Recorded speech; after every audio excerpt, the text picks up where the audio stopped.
Good morning all.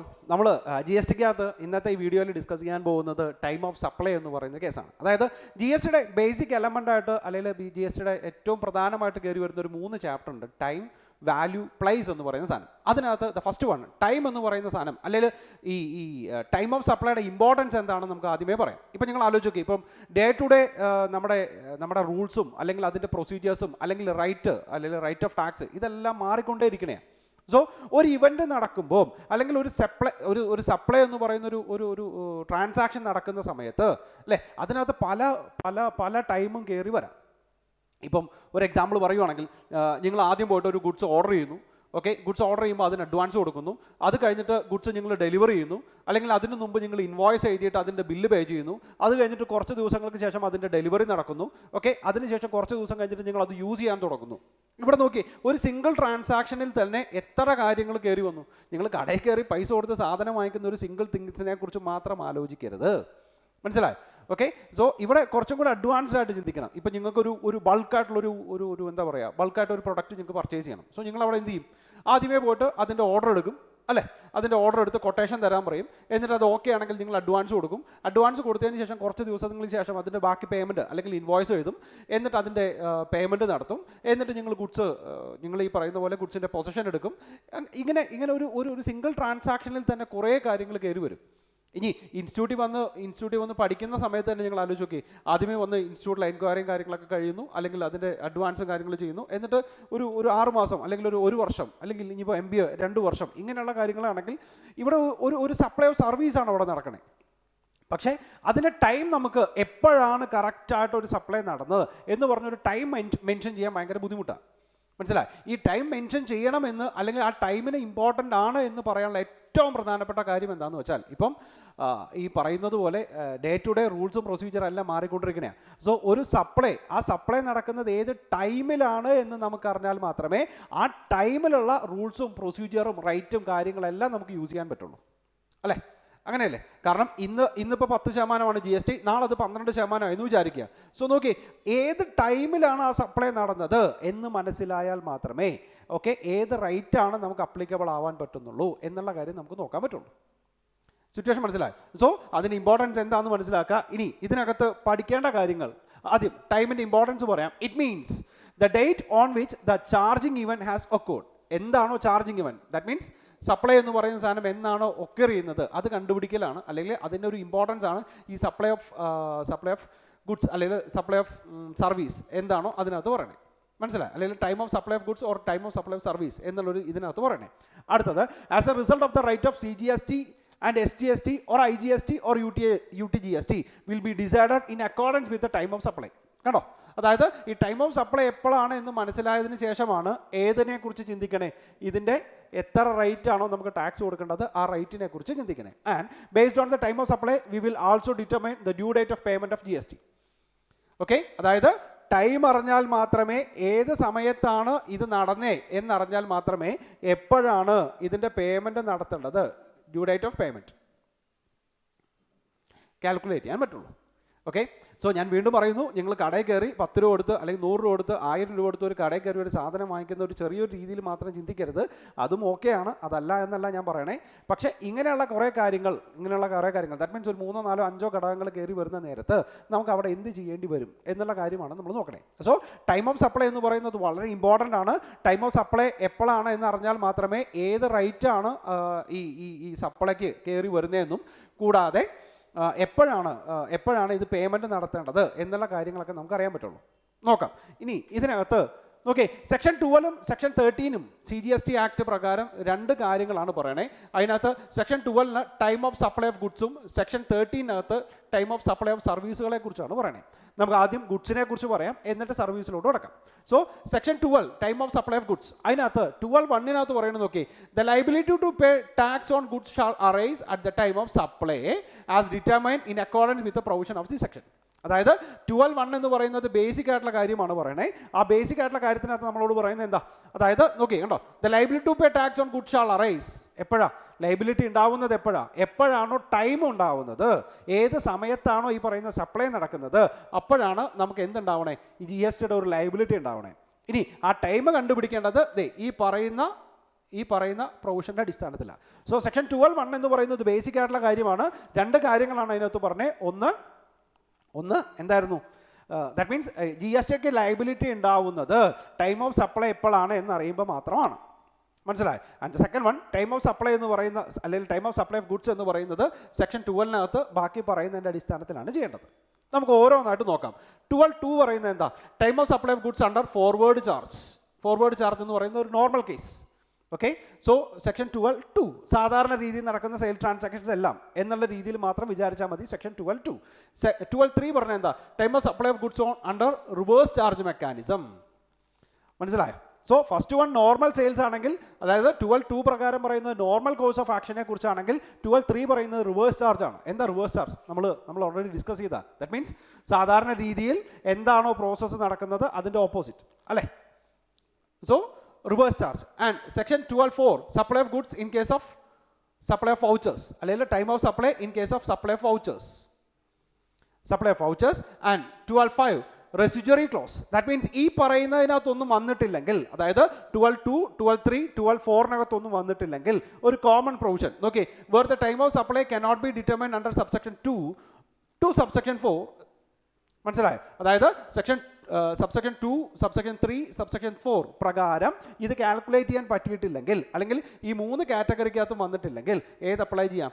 Section 12(5) apply ചെയ്യാം. That means അതൊരു common provision ആണ്, ഒരു റെസിജ്വൽ പ്രൊവിഷൻ ആണ്, ഒരു റെസിജ്വറി പ്രൊവിഷൻ ആണ്. ആൻഡ് സെക്ഷൻ 12(6) പ്രകാരം പറയുന്നത് at the time of supply to the extent it related to the addition in the value. ഏത് രീതിയിൽ? Such value of supply by way of interest, late fee or penalty or delayed payment of any consideration shall be the date on which the supplier receives such addition in value. അത് എന്താണെന്ന് പറയാം, ആ close എന്താണെന്ന് പറയാം, എന്നിട്ട് അത് detail ആയിട്ട് നമുക്ക് ഡിസ്കസ് ചെയ്യാം.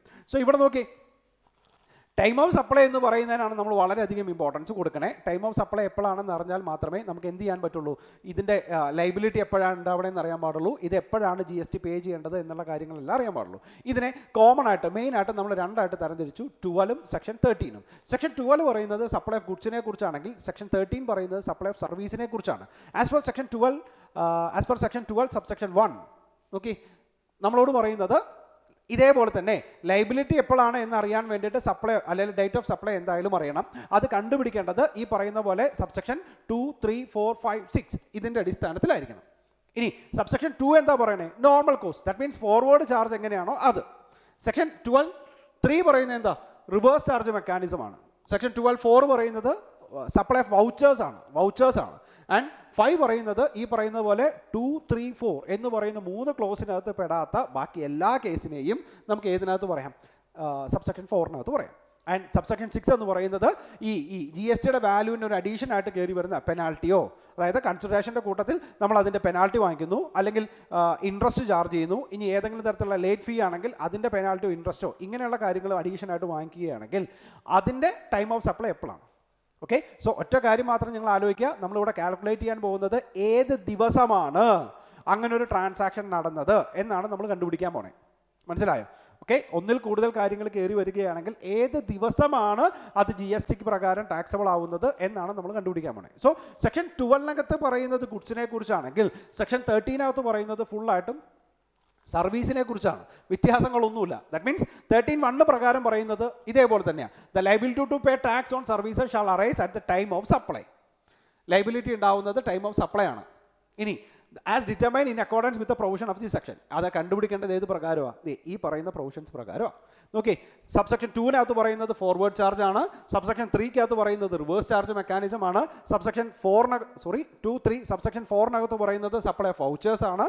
ആൻഡ് 5-കകത്ത് പറയുന്നത് ഇതേപോലെ തന്നെ 2-ഉം 3-ഉം 4-ഉം ബാധകമല്ലെങ്കിൽ സെക്ഷൻ 5 പ്രകാരം, ദാറ്റ് മീൻസ് സബ്സെക്ഷൻ 5 പ്രകാരം നമുക്ക് റെസിജ്വറി പ്രൊവിഷൻ അപ്ലൈ ചെയ്യാം.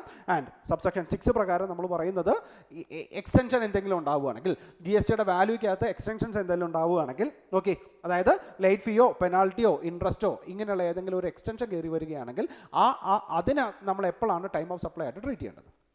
മനസ്സിലായി? സോ ടൈം ഓഫ് സപ്ലൈയുടെ ഇമ്പോർട്ടൻസ് മനസ്സിലാക്കുക. ടൈം ഓഫ് സപ്ലൈ എപ്പോഴാണെന്ന് അറിഞ്ഞാലേ ഏത് റേറ്റിനാണ് ടാക്സബിൾ ആവുള്ളൂ എന്ന് നമുക്ക് പറയാൻ പറ്റുള്ളൂ. നമ്പർ 1. നമ്പർ 2, അങ്ങനെ ഏത് ഡേറ്റ് ആണ് എന്ന് കണ്ടുപിടിച്ചാൽ മാത്രമേ നമുക്ക് ഏത് ഡേറ്റിനകത്ത് ഈ പേയ്മെൻറ്റ് നടത്താൻ പറ്റുള്ളൂ എന്നറിയാൻ പറ്റുള്ളൂ. സോ സെക്ഷൻ 12 എന്ന് പറയുന്നത് ടൈം ഓഫ് സപ്ലൈയുടെ ഗുഡ്സിനെ കുറിച്ചാണെങ്കിൽ സെക്ഷൻ 13 പറയുന്നത് ടൈം ഓഫ് സപ്ലൈയുടെ എന്തിനെ കുറിച്ചാണ്? സർവീസിനെ കുറിച്ചാണ്. നമുക്ക് ഓരോന്നായിട്ട് ഡിസ്കസ് ചെയ്യാം. First one, time of supply of goods, section 12 subsection 2. Okay, the time of supply of goods, section 12 subsection 2 of CGST. ഇവിടെ ടേൺ ഓവർ മനസ്സിലായി. 2 കണ്ടീഷൻ്റെ അടിസ്ഥാനത്തിലാണ് കാര്യങ്ങൾ പറയുന്നത്. ഇവിടെ ടേൺ ഓവർ എന്ന് പറയുന്നത് 1.5 കോടി രൂപയ്ക്ക് മുകളിലായിരിക്കണം. 1.50 crore മുകളിലാണെങ്കിൽ നോക്കി, the supply involves movement of goods. അതായത് സപ്ലൈ എന്ന് പറയുന്നതിനകത്ത് മൂവ്മെന്റ് ഓഫ് ഗുഡ്സ് ഇൻവോൾവ്ഡ് ആണെങ്കിൽ invoice issued before or the time of removal of goods for supply to the recipient or date on which supplier receives the payment whichever is earlier. അതായത് ഇവിടെ നമ്മൾ കണ്ടുപിടിക്കേണ്ടത് ഏത് ടൈമിലാണെന്നാണ് അറിയേണ്ടത്. Okay, ഏത് ടൈമിലാണ് ഇങ്ങനെ ഒരു സപ്ലൈ നടക്കുന്നത് എന്നാണ് അറിയേണ്ടത്. ഞാൻ പറയുന്ന കാര്യങ്ങൾ കുറച്ചൊന്ന് ശ്രദ്ധിക്കണം, എന്നാലേ മനസ്സിലാവുള്ളൂ. മനസ്സിലായി കഴിഞ്ഞാൽ ഞാൻ ഇതിൻ്റെ പ്രാക്ടിക്കൽ എക്സാമ്പിൾസും കൂടെ ഇട്ടിട്ടുണ്ട്, നമുക്ക് ഡിസ്കസ് ചെയ്ത് പോവാം. മനസ്സിലായി. സോ ഗുഡ്സ് ആണ് ഇവിടെ, ഗുഡ്സിനാണ് ഇമ്പോർട്ടൻസ് കൊടുക്കണേ. Time of supply of goods ആണ് നമ്മൾ കാൽക്കുലേറ്റ് ചെയ്യാൻ പോണേ. Point number 1. അവിടെ ഫസ്റ്റ് പ്രൊവിഷൻ അനുസരിച്ച് നമ്മളോട് പറയുന്നത് ടേൺ ഓവർ എന്ന് പറയുന്നത് 1.50 crore മുകളിലായിരിക്കണം. 1.5 കോടി രൂപയ്ക്ക് മുകളിലായിരിക്കണം. Condition number 1. ഇനി അടുത്തത് നോക്കുന്നത് supply involves movement of goods ഉണ്ടാവുന്നുണ്ടോ? മനസ്സിലായി. ഒരു ടേം സപ്ലൈ എന്ന് പറയുന്നിടത്ത് നമ്മൾ സപ്ലൈയുടെ കാറ്റഗറി പറഞ്ഞായിരുന്നു അല്ലേ, എന്തൊക്കെയാണ് സപ്ലൈ എന്നുള്ള കുറേ കാര്യങ്ങൾ നമ്മൾ പറഞ്ഞായിരുന്നു. അവിടെ സപ്ലൈ ഓഫ് ഗുഡ്സിനകത്ത് മൂവ്മെന്റ് ഓഫ് ഗുഡ്സ് ഉണ്ടായിട്ടുണ്ട്. ദാറ്റ് മീൻസ് ഈ പറയുന്ന സപ്ലയറുടെ കയ്യിൽ നിന്ന് ഈ പർച്ചേസറുടെ കയ്യിലോട്ട് ഗുഡ്സ് പോയിട്ടുണ്ട്. ഓക്കെ, അത് ബേസിക് വീഡിയോയ്ക്കകത്ത് നമ്മൾ എന്തൊക്കെയാണ് സപ്ലൈ എന്ന് പറഞ്ഞിട്ടുണ്ട്, എന്തൊക്കെ ആയേക്കാം സപ്ലൈ എന്ന് എല്ലാം നമ്മൾ ഡിസ്കസ് ചെയ്തിട്ടുണ്ട്. സോ ഇവിടെ മനസ്സിലാക്കേണ്ടത് സപ്ലൈ എന്ന് പറയുന്നതിനകത്ത് ഒരു മൂവ്മെന്റ് ഓഫ് ഗുഡ്സ് എന്ന് പറയുന്ന സാധനം ഉണ്ടെങ്കിൽ, ഓക്കെ, ദാറ്റ് മീൻസ് ഈ പറയുന്ന സപ്ലയറുടെ കയ്യിൽ നിന്ന് പർച്ചേസറുടെ കയ്യിലോട്ട് ഗുഡ്സ് പോകുന്ന ഒരു സിറ്റുവേഷൻ ആണെങ്കിൽ അവിടെ നോക്കിയേ, ഇൻവോയ്സ് ഇഷ്യൂഡ്. ദാറ്റ് മീൻസ് ഇവിടെ ഏത് ഡേറ്റിലാണ് അല്ലെങ്കിൽ ഏത് ടൈമിലാണ് എന്ത് നടന്നിരിക്കുന്നത്, ഈ സപ്ലൈ എന്ന് പറയുന്ന സാധനം നടന്നിരിക്കണേ എന്നറിയാൻ വേണ്ടിയിട്ട് നമ്മൾ 2 കാര്യങ്ങളാണ് ചെക്ക് ചെയ്യണേ. ഒന്ന്, invoice issued before or at the time of removal of goods for supply to the recipient. Invoice issue ചെയ്ത ഡേറ്റ് എപ്പോഴാ? Before or at the time of removal of goods for supply to the recipient. അതായത് ഞാൻ സപ്ലയറും നിങ്ങൾ പർച്ചേസറും ആണെന്ന് വിചാരിക്കുക. Okay, so ഞാൻ നിങ്ങൾക്ക് goods തരുന്നതിന് മുമ്പായിട്ട് ഞാൻ എന്ത് ചെയ്യണം? ഈ പറയുന്ന ഇൻവോയ്സ് എന്ന് പറയുന്ന സാധനം ഇഷ്യൂ ചെയ്യണം. സോ ഇവിടെ ഇൻവോയ്സ് ഇഷ്യൂ ചെയ്ത ഡേറ്റ് ഏതാ? Before or at the time of removal. അതായത് നിങ്ങൾ എൻ്റെ കയ്യിൽ നിന്ന് ഗുഡ്സ് എടുത്തുകൊണ്ട് പോകുന്നതിന് മുമ്പ് നിങ്ങളുടെ കയ്യിൽ നിന്ന് പൈസ വാങ്ങിച്ച് നിങ്ങളിലോട്ട് ഇൻവോയ്സ് ഇഷ്യൂ ചെയ്യാം. നമ്പർ 1. അതല്ലെങ്കിൽ ഓക്കെ, നിങ്ങൾ ഗുഡ്സ് എടുത്തുകൊണ്ട് പോകുന്ന ദിവസം ഞാൻ എന്ത് ചെയ്യണം? ഇൻവോയ്സ് ഇഷ്യൂ ചെയ്യണം. Or date on which supplier receives the payment. മനസ്സിലായി. ഇനി ഈ ഡേറ്റ്, അതല്ലെങ്കിൽ നിങ്ങളുടെ കയ്യിൽ നിന്ന് ഞാൻ പേയ്മെൻറ്റ് വാങ്ങിച്ചിരിക്കുന്ന ഡേറ്റ് ഏതാണോ ആ date, which ever is earlier, അതിനെ വേണം നമ്മൾ എന്തായിട്ട് ട്രീറ്റ് ചെയ്യാൻ? ടൈമായിട്ട് ട്രീറ്റ് ചെയ്യാൻ. ഞാൻ പറയുന്ന ഒരു എക്സാമ്പിൾ നല്ലപോലെ മനസ്സിൽ കാണുക, അപ്പോൾ നിങ്ങൾക്ക് പെട്ടെന്ന് തന്നെ മനസ്സിലാവും. 2-3 കേസായിട്ട് പറയാം. ദാറ്റ് മീൻസ് 1.5 കോടി രൂപയ്ക്ക് മുകളിലാണ് ഇവിടെ നിങ്ങൾ എൻ്റെ കയ്യിൽ നിന്ന് ഗുഡ്സ് വാങ്ങിക്കാൻ പോണേ. ഞാൻ സപ്ലയറും നിങ്ങൾ എൻ്റെ പർച്ചേസറുമാണ്. ഒരു 2 കോടി രൂപയുടെ ഗുഡ്സാണ് നിങ്ങൾ എൻ്റെ കയ്യിൽ നിന്ന് വാങ്ങിക്കാൻ പോണേന്ന് വിചാരിക്കുക. ഓക്കെ, ഇവിടെ മൂവ്മെന്റ് ഓഫ് ഗുഡ്സ് ഉണ്ട്, ഉറപ്പായിട്ടും മൂവ്മെന്റ് ഓഫ് ഗുഡ്സ് ഉണ്ട്. ഇനി കണ്ടീഷൻ നമ്പർ 1 പറയുന്നത് 1.5 കോടി രൂപയ്ക്ക് മുകളിലായിരിക്കണം. കണ്ടീഷൻ നമ്പർ 2 നമ്മളോട് ഡിസ്കസ് ചെയ്യുന്നത്, ഓക്കെ, ഞാൻ എപ്പോഴാണ് ഇൻവോയ്സ് ഇഷ്യൂ ചെയ്യണേ? ഞാൻ മാക്സിമം എനിക്ക് എത്ര നാൾ വരെ ഹോൾഡ് ചെയ്യാൻ പാടുള്ളൂ? നിങ്ങൾ എൻ്റെ കയ്യിൽ നിന്ന് ഗുഡ്സ് എടുത്തുകൊണ്ട് പോകുന്ന ഡേറ്റ് വരെ എനിക്ക് ഇൻവോയ്സ് ഇഷ്യൂ ചെയ്യാതിരിക്കാൻ പറ്റുള്ളൂ. സോ നിങ്ങൾ എൻ്റെ കയ്യിൽ നിന്ന് വന്നു, എൻ്റെ അടുത്ത് നിന്ന് കൊട്ടേഷനൊക്കെ വാങ്ങിക്കുന്നു, എത്ര രൂപയാണ്, എന്തൊക്കെ കാര്യങ്ങളാണെന്നൊക്കെ നോക്കുന്നു. സോ ചിലപ്പം ഞാൻ ആ ഡേറ്റിൽ ഇൻവോയ്സ് ഇഷ്യൂ ചെയ്യാം. ഇൻവോയ്സ് ഇഷ്യൂ ചെയ്തിട്ട് ഒറിജിനൽ ഇൻവോയ്സ് നിങ്ങൾക്ക് തരാം. നമ്പർ 1.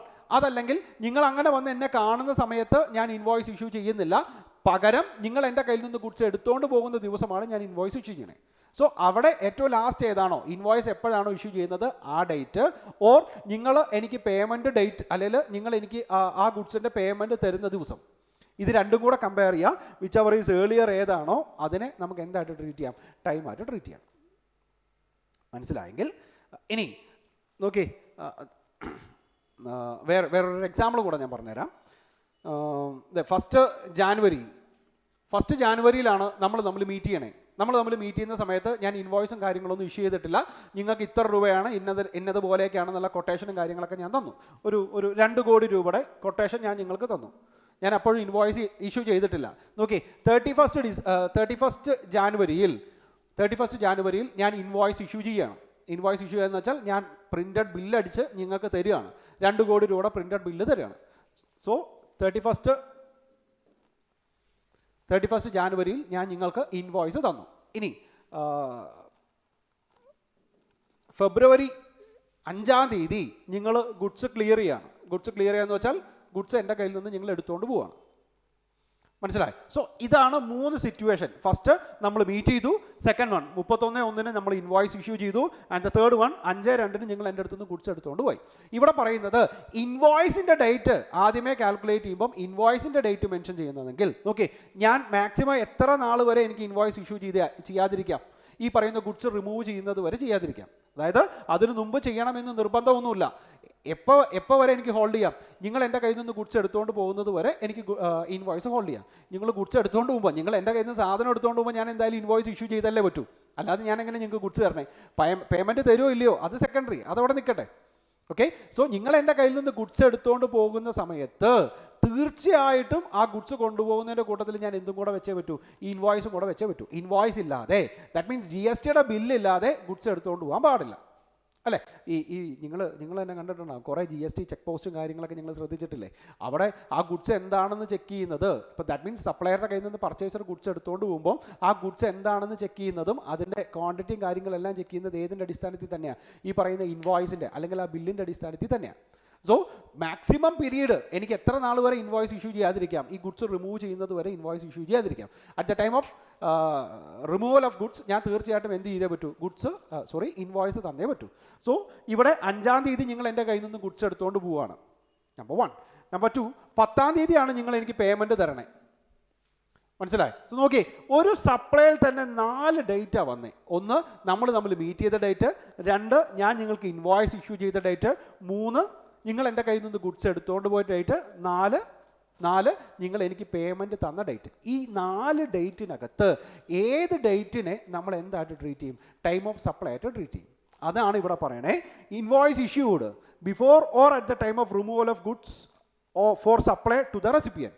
അതായത് ഇൻവോയ്സ് ഇഷ്യൂ ചെയ്ത date. Okay, or the date on which the supplier receives the payment. നിങ്ങൾ എനിക്ക് പേയ്മെൻറ്റ് തന്ന ഡേറ്റ്. മനസ്സിലായി? ഈ 2 ഡേറ്റും കൂടെ കമ്പയർ ചെയ്യുക, എന്നിട്ട് ഏത് നോക്കുക? Which ever is earlier. Situation മനസ്സിലായി? ഓക്കെ, ഇനി അഡീഷണൽ ആയിട്ട് ഒരു കാര്യം കൂടെ പറയാനുള്ളത്, സപ്പോസ് സപ്ലയർ ഇവിടെ ഇൻവോയ്സ് ഇഷ്യൂ ചെയ്തിട്ടില്ല എന്ന് വിചാരിക്കുക. 31 ജാനുവരിയിൽ സപ്ലയർ ഇൻവോയ്സ് ഇഷ്യൂ ചെയ്തിട്ടില്ല എന്ന് വിചാരിക്കുക. അങ്ങനെയാണെങ്കിൽ സപ്ലയർ നിർബന്ധമായിട്ടും എപ്പോൾ ഇൻവോയ്സ് ഇഷ്യൂ ചെയ്യേണ്ടി വരും? ഈ ഗുഡ്സ് എപ്പോഴാണോ റിമൂവ് ചെയ്യുന്നത് ആ സമയത്ത് ഇൻവോയ്സ് ഇഷ്യൂ ചെയ്യേണ്ടി വരും. ഓക്കെ, ഇനി ഇത് സെക്കൻഡായിട്ട്, അതായത് സപ്ലൈ എന്ന് പറയുന്നതിനകത്ത് മൂവ്മെൻറ്റ് ഓഫ് ഗുഡ്സ് എന്ന് പറയുന്ന സാധനം ഇല്ല. മനസ്സിലായി?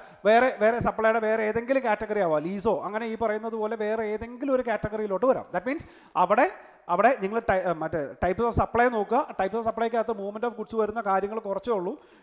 ഈ മൂവ്മെൻറ്റ് ഓഫ് ഗുഡ്സ് വേണമെന്ന് നിർബന്ധമില്ല ഒരു സപ്ലൈ എന്ന് പറയുന്ന ഒരു സാധനം നടത്താൻ, അല്ലേ? സോ അങ്ങനെ നമ്മളിപ്പോഴും ഗുഡ്സിനെ കുറിച്ച് മാത്രമാണ് പറയണേ, സർവീസിൻ്റെ അടിസ്ഥാനത്തിലല്ല പറയണേ. ദാറ്റ് മീൻസ് ഈ ഒരു സപ്ലൈ എന്ന് പറയുന്ന ഒരു സാധനം നടക്കുന്ന നേരത്ത് അവിടെ മൂവ്മെൻറ്റ് ഓഫ് ഗുഡ്സ് എന്ന് പറയുന്ന സാധനമില്ല. മനസ്സിലായി? അത് എന്ത് വേണേലും ആവാം. ഈ പറയുന്ന പോലെ റിപ്പയർസോ മെയിൻ്റനൻസോ അങ്ങനെ എന്ത് വേണേലും ആവാം. എല്ലാത്തിനെയും നമ്മൾ സപ്ലൈ തന്നെയാണ് പറയണേ. സോ ഇവിടെ supply involves movement of goods ഇല്ല. ഓക്കെ, പക്ഷേ ഈ പറയുന്നത് പോലെ ഇൻവോയ്സിൻ്റെ പ്രൈസ് എന്ന് പറയുന്നത് 1.5 crore മുകളിലും ആയിരിക്കണം. അങ്ങനെയാണെങ്കിൽ നോക്കേ, invoice issued before or the time of delivery of goods or while making the goods available to the recipient.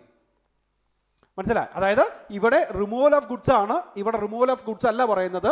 Invoice issued before or the time of delivery of goods. Goods deliver ചെയ്യുന്നു, ഈ പറയുന്ന റിപ്പയേഴ്സോ മെയിൻ്റനൻസോ എന്തെങ്കിലും കാര്യത്തിന് കൊണ്ടുവന്നിട്ട് goods തിരിച്ചു കൊടുക്കുന്നു, deliver ചെയ്യുന്നു. And while making goods available to the recipient, അല്ലെങ്കിൽ ഗുഡ്സ് എന്ത് ചെയ്യുന്നു? അങ്ങേർക്ക് അവൈലബിൾ ആക്കുന്ന സമയം. മനസ്സിലായോ? ആ സമയത്തിന് മുമ്പ് നമ്മൾ എന്ത് ചെയ്തേ പറ്റൂ?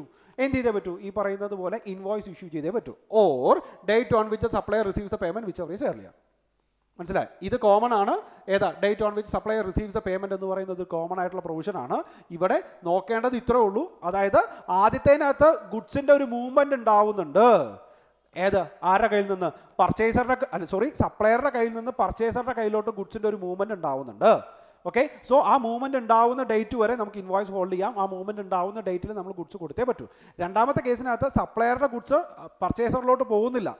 ഓക്കെ, അവിടെ മൂവ്മെൻറ്റ് ഓഫ് ഗുഡ്സ് എന്ന് പറയുന്ന സാധനം ഉണ്ടാവുന്നില്ല. പക്ഷേ ഈ ഗുഡ്സുമായിട്ട് റിലേറ്റ് ചെയ്തിരിക്കുന്ന വേറെ എന്തെങ്കിലും സപ്ലൈ ആയിരിക്കാം. അതിനാണ് ഞാൻ ഈ പറഞ്ഞത് റിപ്പയേഴ്സോ മെയിൻ്റനൻസോ അങ്ങനെ എന്തെങ്കിലും ഒരു സപ്ലൈ ആയിരിക്കാം. അങ്ങനെ വരുന്നൊരു സാഹചര്യത്തിൽ നിങ്ങളുടെ ഗുഡ്സ് ഞാൻ എപ്പോഴാണോ നിങ്ങൾക്ക് യൂസിന് വേണ്ടിയിട്ട് അവൈലബിൾ ആക്കുന്നത് ആ ഡേറ്റ് വരെ എനിക്ക് ഇൻവോയ്സ് ഹോൾഡ് ചെയ്യാം. ആ ഡേറ്റിൽ ഞാൻ ഇൻവോയ്സ് ഇഷ്യൂ ചെയ്യണം. ഓർ കോമൺ ആയിട്ട് കയറി വരുന്ന date on with the payment received. Supplier എന്നാണോ പേയ്മെൻറ്റ് റിസീവ് ചെയ്യുന്നത് ആ date which our is earlier. അതിനെയാണ് നമ്മൾ എന്തെന്ന് പറയുന്നത് ടൈം ഓഫ് സപ്ലൈ ആയിട്ട് ട്രീറ്റ് ചെയ്യണേ. മനസ്സിലായെങ്കിൽ നമുക്ക് നോക്കാം. ഇവിടെ നോക്കി the fries the date on with the supplier receives the payment അല്ലേ. നമ്മൾ രണ്ടിനകത്ത് കോമൺ ആയിട്ട് ഒരു കാര്യം പറഞ്ഞായിരുന്നു, സപ്ലയർ റിസീവ് ചെയ്യുന്ന പേയ്മെൻറ്റ് അല്ലെങ്കിൽ സപ്ലയർ പേയ്മെൻറ്റ് റിസീവ് ചെയ്യുന്ന ഡേറ്റ് എപ്പോഴാണെന്ന്. അവിടെ നോക്കി the date on which supplier receives the payment or the date on receipt of payment means അവിടെയും രണ്ട് കാര്യങ്ങൾ ചെക്ക് ചെയ്യണം.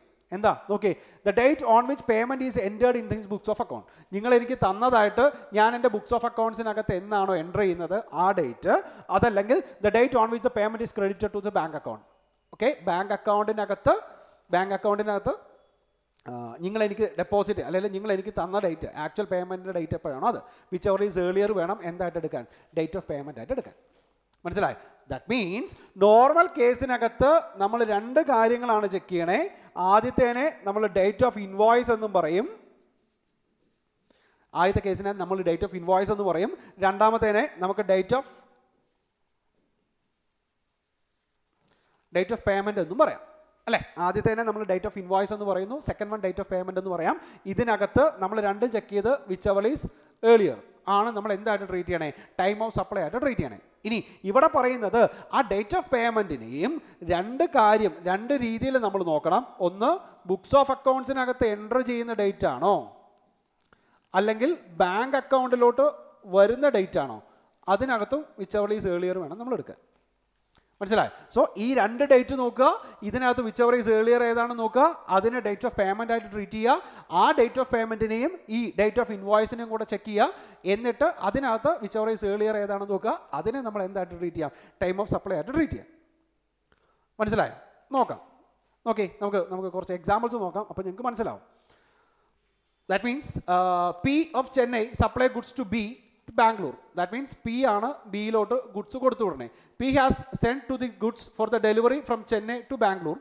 P sends the goods B on 30th October 2017. The turnover of P in the previous year is 2 crore. Condition number 1. 1.5 crore കൂടുതൽ വേണമെന്നാണ് പറഞ്ഞത്. ഇവിടെ 2 crore ഉണ്ട്. Find the time of supply in the following different scenario. That means total turnover എന്ന് പറയുന്നത് 1.5 കോടി രൂപയ്ക്ക് മുകളിലാണ്. മനസ്സിലായോ? സോ അങ്ങനെയാണെങ്കിൽ നോക്കേ ഈ പറയുന്ന സിനേരിയോസിനകത്ത് ടൈം ഓഫ് സപ്ലൈ എങ്ങനെയാണെന്നാണ് കണ്ടുപിടിക്കേണ്ടത്. The first one removal of goods എപ്പോഴാണ് റിമൂവ് ചെയ്യുന്നത്? 30th ഒക്ടോബറിനാണ് ഗുഡ്സ് റിമൂവ് ചെയ്യുന്നത്. ഇനി ഇൻവോയ്സ് എപ്പോഴാണ് ഇഷ്യൂ ചെയ്യണേ? Date of issue of invoice ആദ്യത്തേനകത്ത് ഗുഡ്സ് റിമൂവ് ചെയ്യുന്ന സമയത്ത് തന്നെ ഇൻവോയ്സ് ഇഷ്യൂ ചെയ്തിട്ടുണ്ട്. രണ്ട് ഗുഡ്സ് റിമൂവ് ചെയ്തിട്ട് ഗുഡ്സ് റിമൂവ് ചെയ്ത് കഴിഞ്ഞിട്ടാണ് ഏത് ഇഷ്യൂ ചെയ്യണേ ഇൻവോയ്സ് ഇഷ്യൂ ചെയ്യണേ. ആൻഡ് മൂന്നാമത്തെ കേസിനകത്ത് 20th. മനസ്സിലായോ? ഏതിനു മുമ്പാ നമ്മുടെ ഈ പറയുന്നത് പോലെ ഗുഡ്സ് റിമൂവ് ചെയ്യുന്നതിന് മുമ്പാണ് നമുക്ക് എന്ത് ചെയ്യുന്നത് ഇൻവോയ്സ് ഇഷ്യൂ ചെയ്യുന്നത്. സോ ഇവിടെ നിങ്ങൾ മനസ്സിലാക്കേണ്ട ഒരു case that means last date for issue of invoice maximum എത്ര നാൾ വരെ ഇൻവോയ്സ് ഹോൾഡ് ചെയ്യാമെന്നാണ് പറഞ്ഞിരിക്കുന്നത്. ഈ പറയുന്നത് പോലെ ഗുഡ്സ് റിമൂവ് ചെയ്യുന്നത് വരെ നിങ്ങൾക്ക് ഇൻവോയ്സ് ഹോൾഡ് ചെയ്യാം അല്ലേ. സോ ആദ്യത്തെ കേസ് നോക്കിയേ 30th October. That means goods remove ചെയ്യുന്നതും ഇൻവോയ്സ് ഇഷ്യൂ ചെയ്യുന്നതും ഒരേ ഡേറ്റിലാണ്. സോ ഇവിടെ last date of issue of tax invoice എന്ന് പറയുന്നത് 30th ഒക്ടോബർ തന്നെ ആയിരിക്കും. സെക്കൻഡ് വൺ ഗുഡ്സ് ഇഷ്യൂ ചെയ്യുന്നത് 30th ഒക്ടോബറിനാണ്. പക്ഷേ ഇൻവോയ്സ് ഇഷ്യൂ ചെയ്യുന്നത് 2nd നവംബറിനാണ്. സോ ഇവിടെ 2nd നവംബർ എന്ന് പറയുന്ന ഡേറ്റിനല്ല പ്രാധാന്യം. നിങ്ങൾ ആ റിമൂവ് ചെയ്യുന്ന സമയത്ത് തന്നെ എന്ത് ചെയ്യണം ഈ പറയുന്നത് പോലെ ഇൻവോയ്സ് ഇഷ്യൂ ചെയ്യണം. സോ ഇവിടെ മാക്സിമം ടൈം നിങ്ങൾക്ക് ഹോൾഡ് ചെയ്യാൻ പറ്റുന്ന മാക്സിമം ടൈം എന്ന് പറയുന്നത് ഗുഡ്സ് റിമൂവ് ചെയ്യുന്നത് വരെയാണ്. സോ ഇവിടെ മാക്സിമം ഡ്യൂ ഡേറ്റ് എന്ന് പറയുന്നത് 30th ഒക്ടോബർ തന്നെ വരും. And the third one okay 30th ഒക്ടോബറിനാണ്. അതിന് മുമ്പ് തന്നെ ഇൻവോയ്സ് ഇഷ്യൂ ചെയ്തിട്ടുണ്ട്. അങ്ങനെ ഇൻവോയ്സ് ഇഷ്യൂ ചെയ്യണമെന്ന് നിർബന്ധമൊന്നുമില്ല. മാക്സിമം നമുക്ക് എത്ര വരെ ചെയ്യാം 30th ഒക്ടോബർ വരെ ഹോൾഡ് ചെയ്യാം. സോ ഇവിടെ മാക്സിമം അല്ലെങ്കിൽ last date of issue of invoice എന്ന് പറയുന്നത് 3 കേസിനകത്തും 30th ഒക്ടോബർ തന്നെ ആയിരിക്കും. ഇനി പറഞ്ഞേ നോക്കി date on which payment is entered in the bank account. Okay, അതായത് ഇൻവോയ്സിൻ്റെ ഡേറ്റ് മനസ്സിലായി. ഇനി 2 കാര്യങ്ങളാണ് നമുക്ക് ചെക്ക് ചെയ്യേണ്ടത്. ഏതൊക്കെയാണ്? ഈ പറയുന്നത് പോലെ പേയ്മെൻറ്റ് അല്ലേ, ഡേറ്റ് ഓഫ് പേയ്മെൻറ്റ് എന്ന് പറയുന്നത് 2 ചെക്ക് ചെയ്യണം. ഏതൊക്കെയാണ് നോക്കി? ഒന്ന് date on which payment is entered in the bank account. 31st October and date on which the payment credited in the bank account. എപ്പോഴാ? 1st November. സോ ഇതിനകത്ത് which ever is earlier ആണ് നമ്മൾ നോക്കാൻ. So ഏത് തന്നെ ആയിരിക്കും അല്ലേ? Date of payment check ചെയ്യേണ്ടത് ഇത് രണ്ടെണ്ണത്തിൽ നിന്നാണ്. വിച്ച് എവർ ഈസ് ഏർലിയർ വേണം നമ്മൾ ചെക്ക് ചെയ്യാൻ. ആൻഡ് സെക്കൻഡ് വൺ നോക്കി 31st October 1st November. So ഏത് തന്നെ എടുക്കാം? 31st October തന്നെ എടുക്കാം. അടുത്തത് നോക്കി date on which payment is entered. എത്രയാ? ഇവിടെ 27th ഇവിടെ 26th ആ. സോ ഇതിനകത്ത് ഏതെടുക്കണം? ഈ പറയുന്നത് പോലെ 26th എടുക്കണം. സിറ്റുവേഷൻ മനസ്സിലായോ? സോ ഡേറ്റ് ഓഫ് ഇൻവോയ്സ് നോക്കണം. ഡേറ്റ് ഓഫ് ഇൻവോയ്സ് നോക്കിയിട്ട് അതിന് ഡേറ്റ് ഓഫ് പേയ്മെൻറ്റുമായിട്ട് നമ്മൾ ചെക്ക് ചെയ്യണം. വിച്ച് എവർ ഈസ് ഏർലിയർ വേണം എടുക്കാൻ. ഡേറ്റ് ഓഫ് പേയ്മെൻറ്റ് തന്നെ രണ്ട് കാര്യങ്ങളാണ് നോക്കേണ്ടത്. എന്തൊക്കെയായിരുന്നു? ബുക്സ് ഓഫ് അക്കൗണ്ട്സിനകത്ത് എൻ്റർ ചെയ്യുന്ന ഡേറ്റും ബാങ്ക് അക്കൗണ്ടിനകത്ത് വരുന്ന ഡേറ്റും. സോ ഇതിനകത്ത് ഏർലിയസ്റ്റ് ഏതാ? ഇവിടെ 31st October, ഇവിടെ 31st October, ഇവിടെ 20th October. ഇനി ഇതും കൂടെ നമുക്ക് കമ്പയർ ചെയ്യാം. സോ നോക്കിയേ, ആദ്യത്തേനകത്ത് ഡേറ്റ് ഓഫ് ഇൻവോയ്സ് എന്ന് പറയുന്നത് 30th October ആണ്. പേയ്മെൻറ്റ് റിസീവ് ചെയ്യുന്നത് 31st October ആണ്. സോ നമുക്ക് ടൈം ഓഫ് സപ്ലൈ ആയിട്ട് എത്ര എടുക്കാം? 30th October എടുക്കാം. And the second one date of invoice എന്ന് പറയുന്നത് 30th October ആണ്. പേയ്മെൻറ്റ് റിസീവ് ചെയ്തിരിക്കുന്നത് 31st October ആണ്. വിച്ച് എവർ ഈസ് ഏർലിയർ എന്ന് പറഞ്ഞിട്ട് എത്ര തന്നെ എടുക്കാം? 30th October തന്നെ എടുക്കാം. And the third one date of payment എത്രയാ? അല്ലെങ്കിൽ ഡേറ്റ് ഓഫ് ഇൻവോയ്സ് എന്ന് പറയുന്നത് ഏതുമായിട്ട് ചെക്ക് ചെയ്യാം? ഡേറ്റ് ഓഫ് പേയ്മെൻറ്റുമായിട്ട് ചെക്ക് ചെയ്യാം. പേയ്മെൻറ്റ് കിട്ടുന്നത് 26th October. സോ ഇവിടെ ടൈം ഓഫ് സപ്ലൈ ആയിട്ട് നമുക്ക് എത്ര എടുക്കാം? 26th October എടുക്കാം. സിറ്റുവേഷൻ മനസ്സിലായി? സോ നിങ്ങൾ ആ പ്രോസസ്സ് മാത്രം മനസ്സിലാക്കുക. നമ്മുടെ ഏതാ ടൈം ഓഫ് സപ്ലൈ അറിയാൻ വേണ്ടിയിട്ട് ഡേറ്റ് ഓഫ് ഇൻവോയ്സും date of payment whichever is earlier വേണം എടുക്കാൻ. അവിടെ ഡേറ്റ് ഓഫ് പേയ്മെൻറ്റ് നോക്കുന്ന സമയത്ത് രണ്ട് കാര്യങ്ങൾ ചെക്ക് ചെയ്യണം. ഒന്ന്, ബാങ്ക് അക്കൗണ്ടിലോട്ട് എൻ്റർ ചെയ്ത ഡേറ്റ് നമ്പർ 1, അതല്ലെങ്കിൽ നമ്മുടെ ഏതാ ബുക്സ് ഓഫ് അക്കൗണ്ട്സിനകത്ത് എൻ്റർ ചെയ്ത ഡേറ്റ്. ബാങ്ക് അക്കൗണ്ടിനകത്ത് വന്ന ഡേറ്റ് അല്ലെങ്കിൽ ബുക്സ് ഓഫ് അക്കൗണ്ട്സിനകത്ത് എൻ്റർ ചെയ്ത date which ever is earlier എടുക്കുക. അപ്പോൾ ഡേറ്റ് ഓഫ് പേയ്മെൻറ്റ് കിട്ടും. അതിനെ ഡേറ്റ് ഓഫ് ഇൻവോയ്സുമായിട്ട് കമ്പയർ ചെയ്യുക. മനസ്സിലായോ? ഒരു എക്സാമ്പിളും കൂടെ നോക്കാം. Okay, Mr. Ram sold goods to Mr. Shyam worth ₹5 lakh. The invoice was issued on 15th November. The payment was received on 30th November. The goods were supplied on 20th November. Okay, find the time of supply. Previous year turnover എന്ന് പറയുന്നത് എത്രയുണ്ട്? 1.5 കോടി രൂപയ്ക്ക് മുകളിലുണ്ട്. Turn over ആണ് 1.5 കോടി രൂപയ്ക്ക് മുകളിൽ. ട്രാൻസാക്ഷൻ വാല്യൂ അല്ല. ടേൺ ഓവർ 1.5 കോടി രൂപയ്ക്ക് മുകളിലുണ്ടെങ്കിൽ അവർ നിർബന്ധമായിട്ടും ഇങ്ങനെ ചെയ്യണം. ഓക്കെ, നമ്മൾ ആദ്യം പറഞ്ഞതിനകത്ത് ട്രാൻസാക്ഷൻ ആണ്. അതൊരു സിംഗിൾ ട്രാൻസാക്ഷൻ ആയിട്ട് വിചാരിക്കരുത്. ടോട്ടൽ ടേൺ ഓവർ എന്ന് പറയുന്നത് ഈ പറയുന്ന പോലെ 1.5 കോടി രൂപയ്ക്ക് മുകളിലുണ്ടെങ്കിൽ ഓക്കെ. സോ ഇവിടെ നോക്കി എത്രയുണ്ട്? 172 ലക്ഷം രൂപയുണ്ട്. സോ ഇതിൻ്റെ ടൈമാണ് നമ്മൾ കണ്ടുപിടിക്കേണ്ടത്. എന്തൊക്കെയാണ് പറഞ്ഞിരിക്കണേ? Mister Sam sold goods for the invoice issued 15-ാം തീയതിയാണ് ഇൻവോയ്സ് ഇഷ്യൂ ചെയ്തിരിക്കുന്നത്. The payment was received on 30th November. And the goods were supplied on 20th November. നമുക്ക് നോക്കാം. ഓക്കെ, ഒന്ന് date of issue of invoice എന്ന് പറയുന്നത് 50th November ആണ്. Invoice issue ചെയ്തത് 15-ാം തീയതിയാണ്. And second one, the last date on which invoice should be issued. Last date എപ്പോഴാണ് goods remove ചെയ്യുന്നത്? അപ്പോൾ ഗുഡ്സ് എപ്പോഴാണ് റിമൂവ് ചെയ്യണേ? 20th November. മനസ്സിലായി? ഇനി date of receipt of payment എപ്പോഴാണ് പേയ്മെൻറ്റ് കിട്ടണേ? 30th November അല്ലേ? അങ്ങനെയാണെങ്കിൽ നോക്കി time of supply of goods എന്ന് പറയുന്നത് എപ്പോഴായിരിക്കും? 15th November that means date of invoice or date of payment whichever is earlier. Situation മനസ്സിലായോ? ഓക്കെ, അതായത് ഇവിടെ 15 ആണോ 20 ആണോ വിച്ച് എവർ ഈസ് ഏർലിയർ ഏതാണെന്ന് നോക്കാം. അതിനെ ഏതുമായിട്ട് ചെക്ക് ചെയ്യാം? ഈ പറയുന്ന പോലെ ഡേറ്റ് ഓഫ് പേയ്മെൻറ്റുമായിട്ട് ചെക്ക് ചെയ്യാം. ഓക്കെ, ദാറ്റ് മീൻസ് നമ്മൾ കൺക്ലൂഡ് ചെയ്യുകയാണെങ്കിൽ ഒരു കാര്യം കൂടെ പറഞ്ഞിട്ട് കൺക്ലൂഡ് ചെയ്യാം. ബാക്കിയുള്ളത് നമുക്ക് അടുത്ത വീഡിയോയിൽ നോക്കാം. അതായത് സെക്ഷൻ 12, സെക്ഷൻ 13. സെക്ഷൻ 12 ഈ പറയുന്ന പോലെ ഗുഡ്സിനെ കുറിച്ച് പറയണേ. സെക്ഷൻ 13 നമ്മളെ കുറിച്ച് സർവീസിനെ കുറിച്ചാണ് പറയണേ. സെക്ഷൻ 12 പറയുന്നത് ഈ പറയുന്നത് പോലെ ലയബിലിറ്റി കണ്ടുപിടിക്കാൻ വേണ്ടിയിട്ട് ടൈം ഓഫ് സപ്ലൈ എന്ന് പറയുന്നത് വളരെ ഇമ്പോർട്ടൻ്റ് ആണ്. നമ്പർ 1, ആ ടൈം ഓഫ് സപ്ലൈ കണ്ടുപിടിക്കുന്നത് ഈ 12(2), 3, 4, 5, 6 ഈ പറയുന്ന പ്രൊവിഷൻ അനുസരിച്ചിട്ടാണ്. 12(2) ആണ് നമ്മൾ ഡിസ്കസ് ചെയ്തത്. 12(2) നമ്മളോട് പറയുന്നത് date of invoice or date of payment whichever is earlier എടുക്കണം അല്ലേ? അവിടെ ഡേറ്റ് ഓഫ് ഇൻവോയ്സ് നോക്കുന്ന നേരത്ത് രണ്ട് കാര്യങ്ങൾ ചെക്ക് ചെയ്യണം. ഒന്ന്, റിമൂവൽ ചെയ്തതിന് ശേഷമാണോ ഇൻവോയ്സ് ഇഷ്യൂ ചെയ്യുന്നതെങ്കിൽ അവിടെ ഇൻവോയ്സ് ഇഷ്യൂ ചെയ്യുന്ന ഡേറ്റിനല്ല പ്രാധാന്യം, റിമൂവൽ ചെയ്യുന്ന ഡേറ്റിനാണ് പ്രാധാന്യം. സോ ഡേറ്റ് ഓഫ് ഇൻവോയ്സ് എന്ന് പറയുന്നത് ഏത് ഡേറ്റ് എടുക്കണം? ഡേറ്റ് ഓഫ് റിമൂവൽ എടുക്കണം. ഇനി ഇൻവോയ്സ് ഇഷ്യൂ ചെയ്യുന്നത് ഡേറ്റ് ഓഫ് റിമൂവലിന് മുമ്പാണെങ്കിൽ, ഇൻവോയ്സ് ഇഷ്യൂ ചെയ്യുന്നത് ഡേറ്റ് ഓഫ് ഇൻവോയ്സിന് മുമ്പാണെങ്കിൽ ഓക്കെ, അവിടെ ഇൻവോയ്സിൻ്റെ ഇഷ്യൂ ഡേറ്റ് എന്ന് പറയുന്നത് ഏത് ഡേറ്റ് തന്നെ എടുക്കണം? ഈ പറയുന്ന പോലെ ആക്ച്വൽ ഇൻവോയ്സ് ഇഷ്യൂ ചെയ്ത് എടുക്കണം. സോ ഇത് രണ്ടും കൂടെ കമ്പയർ ചെയ്യുക. വിച്ച് എവർ ഈസ് ഏർലിയറിനെ നമുക്ക് ഡേറ്റ് ഓഫ് ഇൻവോയ്സ് ആയിട്ട് ട്രീറ്റ് ചെയ്യാം. Number 1. And second one date of payment ആണ്. ആ പേയ്മെൻറ്റിൻ്റെ അകത്ത് രണ്ട് കാര്യങ്ങൾ ചെക്ക് ചെയ്യണം. രണ്ട് കാര്യങ്ങൾ ചെക്ക് ചെയ്തിട്ട് നമുക്ക് എന്ത് ചെയ്യാം? രണ്ട് കാര്യങ്ങൾ ചെക്ക് ചെയ്യുക, വിച്ച് എവർ ഈസ് ഏർലിയർ നോക്കാം. ദാറ്റ് മീൻസ് ബുക്സ് ഓഫ് അക്കൗണ്ട്സിനകത്ത് എൻട്രി ചെയ്ത ഡേറ്റ് ആണോ അല്ലെങ്കിൽ ബാങ്ക് അക്കൗണ്ടിനകത്ത് വന്ന ഡേറ്റ് ആണോ, വിച്ച് എവർ ഈസ് ഏർലിയർ എടുക്കാം.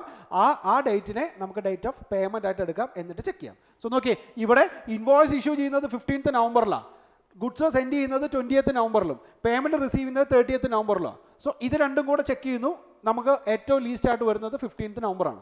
ഇനി ഇതേപോലെ തന്നെ കഴിഞ്ഞ എക്സാമ്പിളിനകത്ത് ഡിസ്കസ് ചെയ്ത പോലെ ഇവിടെ 25th ഇഷ്യൂ ചെയ്യണമെന്ന് വിചാരിക്കുക. ഇൻവോയ്സ് ഇഷ്യൂ ചെയ്യുന്നത് 25th എപ്പോഴാണ് ഗുഡ്സ് റിമൂവ് ചെയ്യണേ? 20th നവംബറിനാണ് ഗുഡ്സ് ഗുഡ്സ് റിമൂവ് ചെയ്യണേ. സോ ഇവിടെ മാക്സിമം ഡ്യൂ ഡേറ്റ് എന്ന് പറയുന്നത്, ഡേറ്റ് ഓഫ് ഇൻവോയ്സ് എന്ന് പറയുന്നത് എത്ര എടുക്കാൻ പാടുള്ളൂ? 20th നവംബർ എടുക്കാൻ പാടുള്ളൂ. മനസ്സിലായി? സോ ഈ റിമൂവൽ ചെയ്തതിന് ശേഷമാണ് നിങ്ങൾ ഗുഡ്സിൻ്റെ ഇൻവോയ്സ് ഉണ്ടാക്കുന്നതെങ്കിൽ അവിടെ റിമൂവൽ ഡേറ്റിനാണ് ഇമ്പോർട്ടൻറ്റ്. സിറ്റുവേഷൻ മനസ്സിലായല്ലോ? നമുക്ക് ബാക്കിയുള്ളത് അടുത്ത വീഡിയോയിൽ കാണാം. ഓക്കെ, നമുക്ക് കുറച്ചധികം കാര്യങ്ങൾ പറയാനുണ്ട്, നമുക്ക് ബാക്കിയുള്ള അടുത്ത വീഡിയോയിൽ കാണാം. Okay, by.